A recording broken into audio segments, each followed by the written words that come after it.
আসসালামু আলাইকুম। আজকে সকালটা শুরু হয়েছিল অলভিশনে একটি ট্রেনিংয়ের মধ্য দিয়ে। আলহামদুলিল্লাহ খুব ভালো কেটেছে। এখন গন্তব্য হচ্ছে নবধারা পাঠাগার, ফুলবাড়িয়া 3 দিন ব্যাপী যে বইমেলা। সঙ্গে থাকবেন, দেখাবো আপনাদের। শুরুতেই অভিনন্দন জানাচ্ছি কর্তৃপক্ষকে, যারা এরকম সুন্দর একটি আয়োজন করেছে। সত্যি আমাদের এই নতুন প্রজন্ম বই থেকে কত দূরেই না সরে গেছি আমরা। নতুন প্রযুক্তি এসেছে, আমরা ভুলে গেছি বইকে। সত্যি আপনাদের বলতেই ভুলে গেছি। আমার সঙ্গে যে মালিক ভাই ছিল, খুবই ভালো মানুষ, সম্মানিত মানুষ। তিনি একটি বই দেখতে পাচ্ছি। 3 দিন ব্যাপী বইয়ের মেলায় আজকে প্রথম দিন। বিভিন্ন স্টল ঘুরে ঘুরে দেখলাম। মেলায় বিভিন্ন ধরনের বইয়ের স্টল আছে।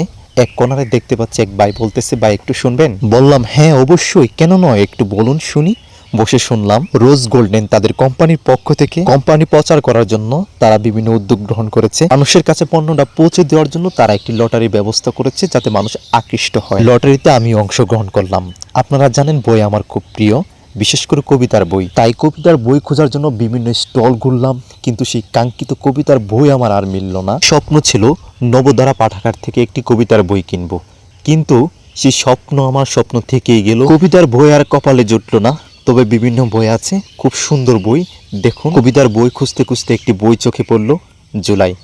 জুলাই আমাদের আসলেই খুব গর্বের। ফুলবাড়িয়া কলেজের পরিচিত এক ছোট ভাই বলতেছে, পাশের স্টলে যাও, পেলে পেতেও পারো তোমার সেই কাঙ্ক্ষিত বই। বিশ্বাস করুন, ওর কথা অনুযায়ী পাশের স্টলে গেলাম, কিন্তু পেলাম।